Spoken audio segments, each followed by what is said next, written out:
Deuxième capsule.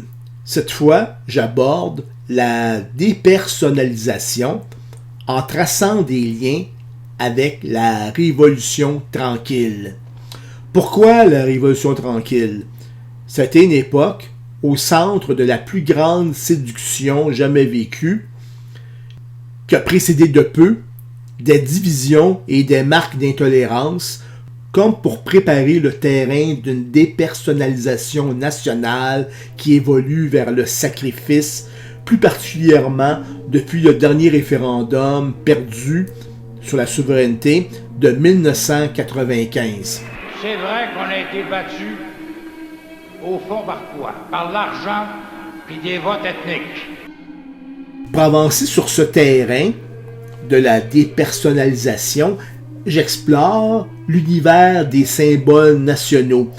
On n'a pas le choix, les symboles sont directement associés à l'identité, à la nation. Je parle ici de leur effritement, de leur disparition et détournement qu'on peut comparer à une remise en question identitaire qui répond aux besoins de la secte. Quand on parle de secte, j'oserais dire que ici le disciple devient un genre de serviteur d'un anglosphère dont les dogmes sont centrés sur le mondialisme. En fin de compte, c'est un mondialisme qu'on utilise pour attaquer les valeurs nationales qui ne cadrent pas avec la secte. Puis cela se fait, en fin de compte, au nom d'une unicité. C'est qu'on veut que les gens puissent se ressembler, un peu comme on veut que les disciples d'une secte puissent lire la même chose, écouter la même chose, manger la même chose, être habillés de la même façon. On peut aussi dire que le disciple, c'est un anglo-citoyen qui adopte la culture, la langue, les vêtements, le genre de vie de l'anglosphère, après avoir accepté ses symboles. Quand on parle de symboles, lesquels? Je me suis contenté des runes. Pour 3 raisons. 1. Les runes, c'est un alphabet celte. C'est aussi des symboles celtes qu'on retrouve dans Solstice d'été.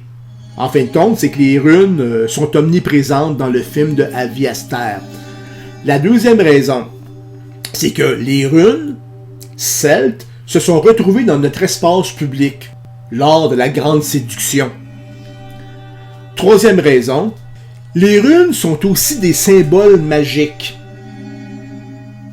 Puis le symbole qui était le plus implanté lors de la Grande Séduction était celui de la mort et de l'inversion. Le texte associé à cette deuxième partie est disponible sur le site de Vigile Québec. Vous pouvez le lire ou le consulter en cliquant sur le lien qui se retrouve sous la vidéo.